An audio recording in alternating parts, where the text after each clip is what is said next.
Hey everyone, we're here at CMA Fest and I'm joined by the lovely Kassi Ashton. How you doing, Kassi? Good, how are you? I'm good, it's good to see you. Good to see you too. So, what's this week like for you? Because it must be pretty bonkers, I would imagine.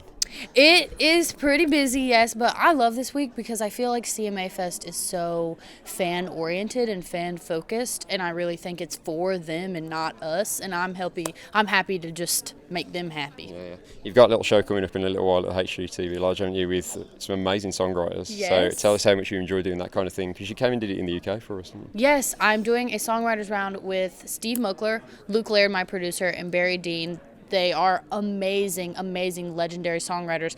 And writers' rounds with them are literally my favorite. I think I like them just as much as a live show where I get to dance around because Luke and Barry are hilarious. So it's just as much a comedy show. And you know me, I love to laugh. Yeah. It's just as much a comedy show as it is about the songs. And I think the fans at CMA Fest that come to a songwriters round really care about the stories. And in country music in general, they really care about the stories and the lyrics. And if I get to sit down in an inside building with air conditioning and great food and tell people who love music about the stories and the lyrics, that's what it's all it's about. one of my favorite things. That's all about. You came to the UK to see us last year. Yes, I love it. So tell us about that trip and how you reflect on that, because it must have been a great experience for you to come over for the first time. Yes, it was my first time in the UK, and it was literally amazing. I couldn't have been with a better group of people. I met one of my best friends now, Tennille Towns, on that tour. We still awesome.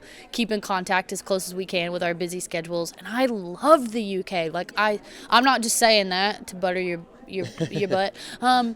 The food was good. The people were so nice, and they really actually cared about the music and your all's architecture and how you restore everything instead of just bulldozing it down like we do. It's so nice, and I can't wait to get back over. That's good. And you released Field Party a couple of days Secretly, ago. Secretly, yes. you weren't really supposed to, but you kind of did, didn't you? Supposed So tell us a little bit about that song and why you kind of had to get it out there for CMA Fest. So, Field Party is the first song I've put out secretly that is really a party song. It is made to drink and run around and be crazy. And I had to have it for the festival because I played it last year and it wasn't out, and I got blown up of why is this song not out? So the label said, hey, it's too close, we can't put it out. So I just said, hey, if you sign up for my email at KassiAshton.com, you get the link right now and we can all party together. Yeah, that's awesome. That's what it's about. Yeah, and you've released quite a lot of new music recently, because Pretty Shiny Things came out as well, Yes. and that is one of my favourite songs of the year, songwriting-wise. It was Thank just you. superb. So that was a very personal one to you, wasn't it? So a very Yes. special one. So tell us about that song. So that song I wrote actually while I was still in college, before I even had my publishing deal. I was going through a really, really rough time and needed to make a major life decision. And I woke up in the middle of the night, like seriously, dead sweat type nightmare stuff. And I had a piano at the time at the end of my bed, and I wrote half the song.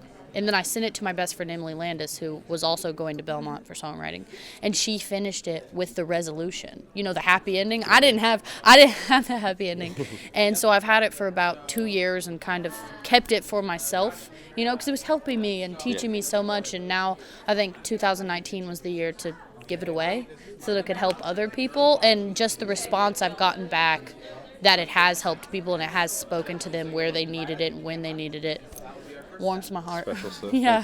You worked on a music video for it as well, and I know that you're generally quite a creative person with the fashion and all that. So how much do you enjoy getting involved in that creative process of putting the music videos together? I love it because I'm such a visual person. I mean, because I make the clothes and I do all the artwork and the website and the merch. So to be able to put a visual to, my words and my story and make it real and relatable, but also artsy, and get to play. And Kristen Barlow is the director, and she is amazing, and we like the same things, so it was so easy. And she took what I wanted and made it larger, and I couldn't be happier with it. I love making music videos. So what's the long-term plan for music now? Because we see a lot of artists who put out kind of individual songs. It's all about singles now, seemingly. But what's the plan for you? Are you hoping to do an album at some point? Oh, yeah, totally. This year, we are going song by song to streaming services. I haven't officially went to radio yet, so these are are all streaming. And I wanted to do that because I wanted my fans to get to know multiple layers of me, right? So they could feel like we were actually friends instead of just one song. But yes, the end result, I hope, will be an album because I love whole bodies of work. And I do as well. Yeah, I'm an that album you man. listen to from front. I do that too. I still buy them on iTunes and like listen from. It frustrates me that people are not doing that anymore, and it's all singles. Because I like art and the whole body. So yeah, I'm definitely doing that. And you've got some gigs with Maren coming up later this year, haven't you? Yes, I do. No, like literally everybody we speak to about touring with Maren is like, she's just so inspiring and so empowering for females in country. So tell us how much you're excited about that tour.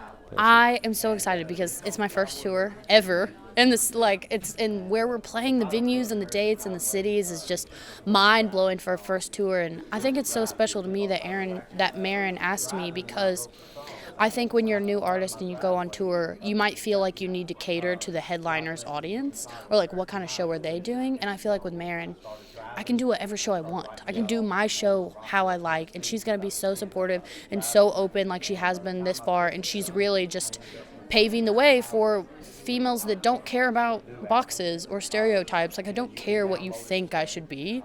I'm going to be me, so hopefully we can do that all tour. Yeah, that'd be awesome. And just finally, when are you coming back to the UK? Because I'm sure everybody as wants soon to know. as possible. That's what we like to hear. Come do C2C or something. Oh, yes, tell him. I'm sure everybody's been telling you to come and do C2C. Hopefully. We'd love to have you back, Kassi. Thank you for doing this. Yes, we got there in you. the end. Quite stressful to set this up, but we got there. Thank you, Kassi. Thank you, honey.